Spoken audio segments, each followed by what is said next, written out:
Welcome to the wonderful universe of gastronomy, where common sense made a reservation but was a logic died of food poisoning, and the collective IQ is plummeted to the temperature of a cold soup. Today, we will explore 17 restaurant complaints so delusional that Darwin is rolling in his grave wondering if evolution was a mistake. 1. We had a nutrition expert who furiously called the manager because her Caesar salad had too many green leaves.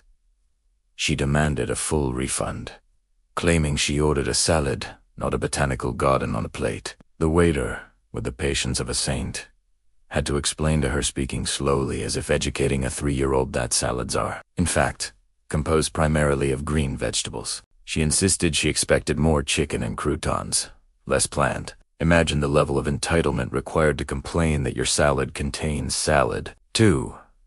A visionary demanded to speak to the chef because his steak was too juicy after ordering it medium. He argued that the moisture was unhygienic and that the natural meat juices were evidence it was uncooked. When the chef came out pale-faced, suppressing hysterical laughter, this genius asked if they could dry the steak in the microwave to make it safer. I swear I'm not making this up.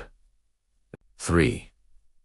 A customer demanded a discount because the Italian restaurant didn't have a view of the Roman Colosseum. She had seen photos of Italy on Instagram and assumed all Italian restaurants included historical monuments in the landscape. The restaurant was in Newark, New Jersey. The manager had to gently inform her that they couldn't physically relocate the establishment across the Atlantic. She left a 1-star review complaining of false advertising. Peak ignorance at its finest. 4.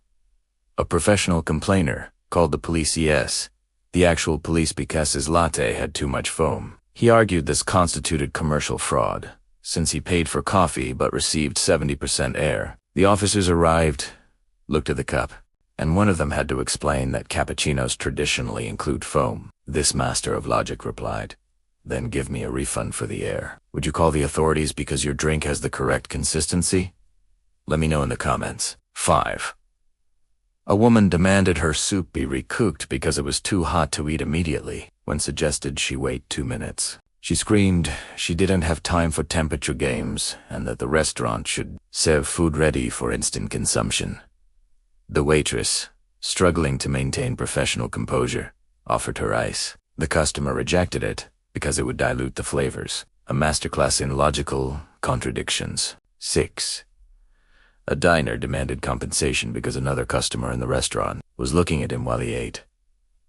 He insisted this violated his gastronomic privacy rights and demanded the manager kick the other customer out or give him his meal for free. When explained that restaurants are public spaces, he threatened to contact his lawyer. Imagine the delusional confidence required to believe you have exclusive rights over someone else's visual space. 7.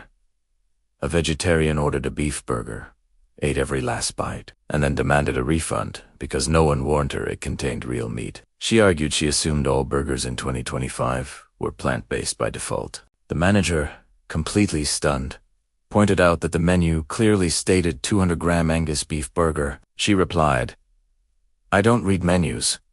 That is discriminatory against busy people." Absurdity in its purest form. 8. A finance genius refused to pay his $47 bill because the restaurant didn't accept social media exposure as payment. He had 340 followers on Instagram. He argued that a photo of his dish on his feed was worth at least $200 in free advertising. The manager, maintaining superhuman calm, declined the offer. This budget influencer left a review, threatening a boycott. His 340 followers definitely bankrupted the business. 9. A couple demanded the restaurant turn down the background music volume because it interfered with their ability to taste the food. They had no hearing problems. They insisted that high-pitched sounds blocked their taste buds, and that this was intentional culinary sabotage. The manager had to explain to them that taste and hearing are separate senses. They responded by accusing him of not understanding neuroscience. Hysterical. 10. A hysterical customer called because his dish didn't look exactly like the photo on the menu. The difference was that his salad had 8 cherry tomatoes instead of the 9 shown in the picture. He literally counted every vegetable. He demanded the missing tomato and threatened legal action for fraudulent representation. The chef came out with a single cherry tomato on a plate, ceremoniously handed it to him, and this professional complainer was finally satisfied. Entitlement elevated to an art form. 11. A woman demanded a refund because the restaurant didn't have gravity-free options on the menu. When asked what that meant, she explained she practiced aerial eating and only ate foods that could float. She suggested they offer food served with helium. The waiter, holding back an expression of absolute disbelief, recommended a balloon from the toy store next door. She did not appreciate the humor. 12. A diner complained because his water tasted too much like water. He demanded water that tasted less like water but refused to accept any flavored drinks. When offered different filtered water, he rejected it because it was still essentially H2O. This visionary wanted water that somehow wasn't water. Physics and chemistry collectively gave up on humanity that day.